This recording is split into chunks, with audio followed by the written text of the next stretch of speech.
God forged a sword. If you can't see the hand of God, you've got your head in the sand. Only, listen to me, only the English-speaking people have been evangelizing this world for nearly 400 years. Only the English-speaking people. Now, if you were God, you were going to send forth the English-speaking people to evangelize the world, wouldn't you say, hey, I've got to give them my word in their language? Well, that's what God did. At the close of the Dark Ages, when he was ready to start the great missionary movement that has lasted clear down to this moment and will to the trumpet sound, he said, I'm going to give them a sword. So God forged the sword in 1611. And he said, put on the whole armor of God, that you may be able to stand against the wiles of the devil and take the sword of the Spirit, which is the Word of God. I've got that sword in my hand. This is it.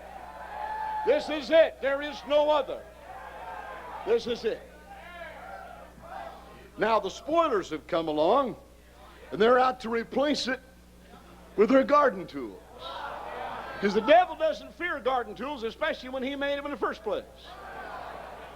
So they've given us the inferior mattocks and coulters and forks of the Revised Standard Version, and the Anchor Bible, and the so-called Bible, and the Douay Bible, and the Jerusalem Bible, and the Amplified Bible, and the Moffat Bible, and the Weymouth Bible, and the Goodspeed Bible, and the Old American Standard, and the New American Standard, and the so-called Living Bible, and the so-called New English Bible.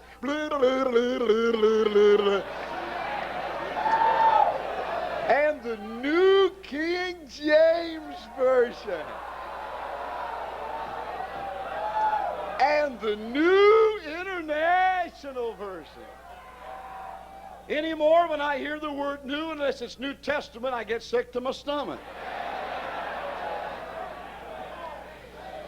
Now let me ask you, you're all very intelligent. Especially that section right over there. Did Jesus Christ know the hour was going to come upon us with 111 different garden tools? Did he? What did he tell you to buy? A sword! He never told you to buy a coulter. He never told you to buy a garden hoe. He never told you to buy a pitchfork. He never told you to buy a dual-blunted axe. He said, buy a sword! I did.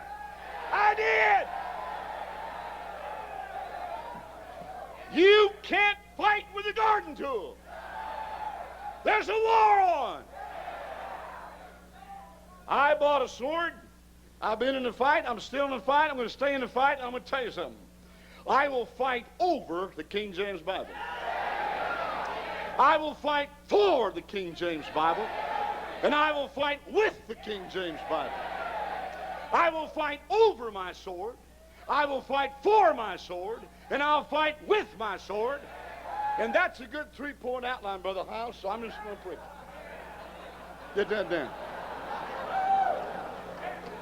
I said, first of all, I will fight over the King James Bible.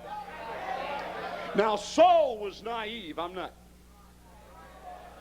I know what's going on. Yet I talk to preachers who ought to know better.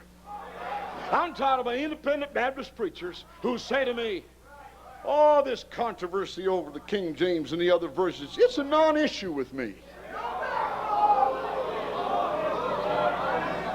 A non-issue? A non-issue?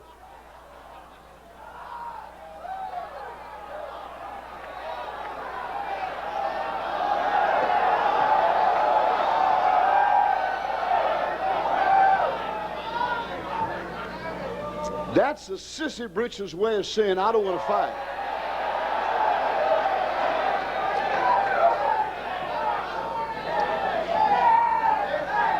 You show me a man calls himself a preacher and says it's a non-issue, I'll show you a lace on his underwear.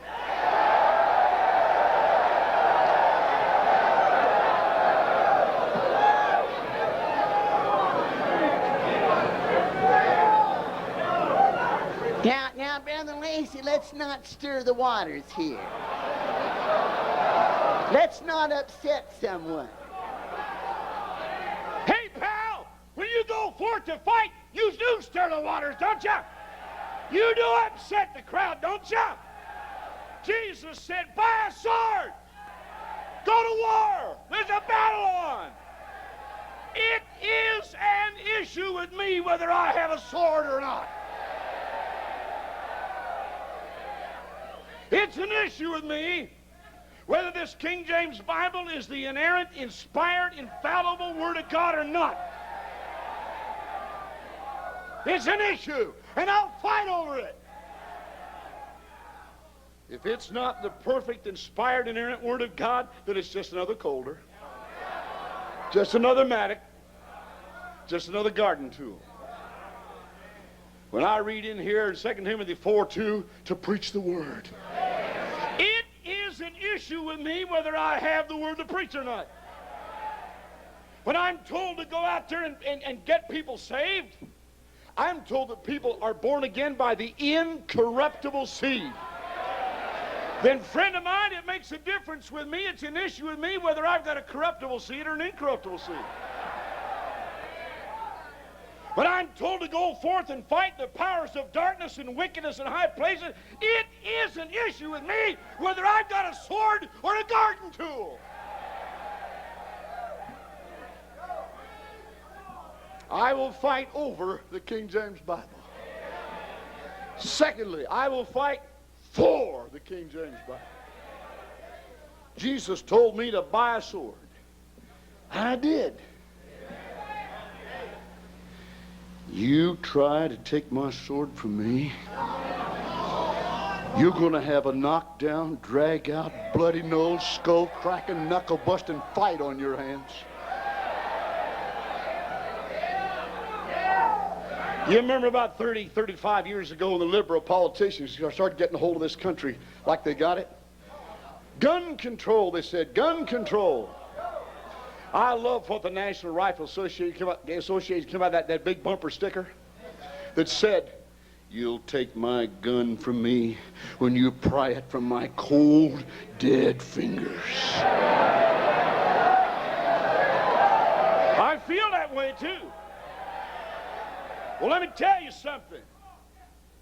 You'll take my sword from me when you pry it from my cold, dead fingers. I will fight for my King James Bible.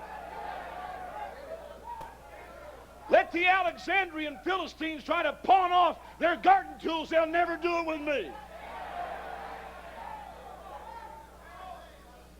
Now, most of you know the garden tools wear out. Sword doesn't.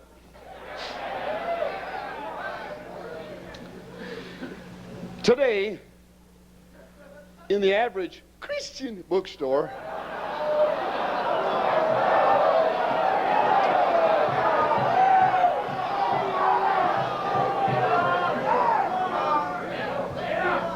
you can buy about 31, 32, 33 different versions. As I said earlier, there's been 111 up to this point since 1884 in the English language. You can still get about 30, 31, 32. What does that tell you about the other ones?